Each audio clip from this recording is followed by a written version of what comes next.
A continuación, daremos el tema de polarización de divisor de voltaje.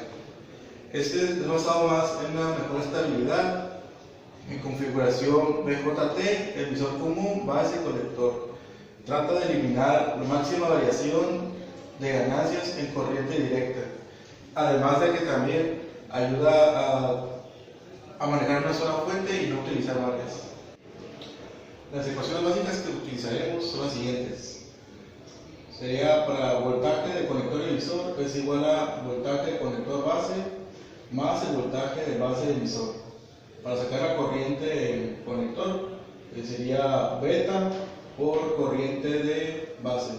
Para sacar la corriente del emisor sería la corriente del conector más la corriente de base.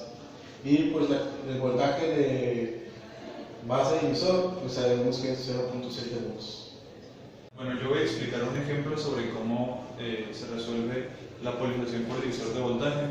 Tenemos este circuito que se muestra aquí y nos pide calcular la IBQ, la ICQ, BSQ, BE, BB, BC y BC. Aquí ya se nos muestran los valores de las resistencias, el valor de voltaje de entrada. Lo primero que vamos a hacer es cambiar nuestro circuito utilizando las reglas de Thevenin. Primero vamos a utilizar esta ecuación que es para las resistencias. La resistencia de Thevenin, la resistencia equivalente a Thevenin, sería haciendo el paralelo entre la resistencia 1 y la resistencia 2, utilizando esta fórmula. La resistencia de Thevenin, entonces sustituyendo, nos queda que es igual a 7.9 kiloohmios.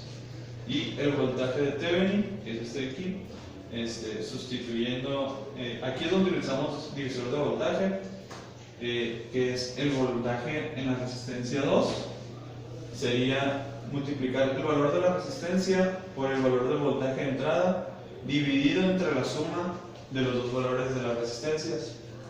Ya sustituyendo nos queda que el voltaje de Thevenin es 2.05 voltios y ya podemos sustituirlo en este circuito equivalente de Thevenin. Ahora, siguiendo el diagrama del circuito anterior, cuando ya sustituimos por Thevenin, vamos a utilizar el método de mallas. En este caso, la malla base emisor. Para este problema vamos a utilizar las elevaciones como negativas y las caídas como positivas. Entonces tenemos la elevación del voltaje de Thevenin, una caída en el voltaje de la resistencia de Thevenin, después el voltaje en la base emisor y después el voltaje en la resistencia del emisor. Luego vamos a sustituir el voltaje en la resistencia de Thevenin, que es el voltaje en la base, por el valor de la resistencia de Thevenin. Y acá, el voltaje de la resistencia en el emisor lo vamos a sustituir por la corriente en el emisor por la resistencia en el emisor. Utilizando esta regla, donde IE es igual a beta veces más 1 IB, sustituimos en la ecuación y después, al despejar, nos va a quedar esto de aquí. Luego vamos a utilizar otra ecuación que es para IBQ, para encontrar el valor de IBQ. Tenemos el voltaje de Thevenin menos el voltaje de base emisor entre la resistencia de Thevenin más beta veces más 1 la resistencia de. Al sustituir los valores que ya tenemos, calculamos que al final el valor de la corriente de IB en el punto Q es de 21.43 microamperios. Después, para el voltaje del emisor, que es igual al voltaje de la resistencia en el emisor, vamos a utilizar vamos a separarlos en la corriente y en el emisor multiplicados entre sí. Y esto es igual a beta veces más 1 el voltaje de la base, como lo tenemos acá arriba. Y vamos a sustituir los valores que ya tenemos. Y al final nos va a quedar que el voltaje en el emisor es igual a 1.18 voltios. Después, para el voltaje de la resistencia de Thevenin, separamos como corriente de la base por resistencia de Thevenin y sustituimos los valores y al final obtenemos 0.17 volts del voltaje en la resistencia de Thevenin. Ahora vamos a resolver en la malla colector emisor. Para esto vamos a cerrar igual con la misma lógica de las elevaciones como negativas y las elevaciones y las caídas como positivas. Haciendo la malla, empezamos a separar, por ejemplo, en este caso, el voltaje y la resistencia del emisor y ponemos la corriente en el emisor por la resistencia del emisor y lo mismo por la resistencia del colector. Separamos por corriente de emisor por resistencia de emisor. Luego, aquí vamos a obtener el valor de IC, que es el valor de beta, por el valor de ICQ, que es el valor de beta, por el valor que ya teníamos. Esto de aquí a multiplicarlo nos da 1.7 miliamperios. Como sabemos que en este punto va a trabajar similar IE a IC, los consideramos como iguales y entonces sustituimos en las ecuaciones. Al momento de sustituir en las ecuaciones, vamos a este caso despejar y al sustituir vamos a obtener el valor de 8.21 voltios. Ahora, para el valor del voltaje de la resistencia C, vamos a separar IC por RC. Sustituimos los valores que ya obtuvimos previamente y nos da un voltaje de 6.63 voltios. Ahora, para el voltaje de CE, tenemos esta ecuación, BC menos BE. Al sustituir los valores, nos da 9.39 voltios. Después, el voltaje de base emisor es igual al voltaje de la base menos el voltaje del emisor. Sustituimos los valores y nos da 1.88 voltios. Para el voltaje de la base colector tenemos voltaje B menos voltaje C. Sustituimos los valores que ya tenemos y nos da menos 7.51 voltios. Bien, buenas tardes, mi nombre es Ariel Gutiérrez. Yo les voy a hablar sobre la curva de transferencia del transistor JFET. La curva que resulta de al unir los puntos que se obtienen al realizar las medidas en la malla de entrada del circuito se conoce como curva de transferencia o de transductancia. Esto porque se transfiere corriente ID por el drenador del JFET, en este caso uno de canal N, al variar la BGS. En otras palabras sería algo así: la corriente que circule por el drenador va a depender de la tensión que esté presente entre la compuerta y la fuente. Como se ve, es una curva parabólica y esa curva obedece en forma aproximada a una ecuación cuadrática.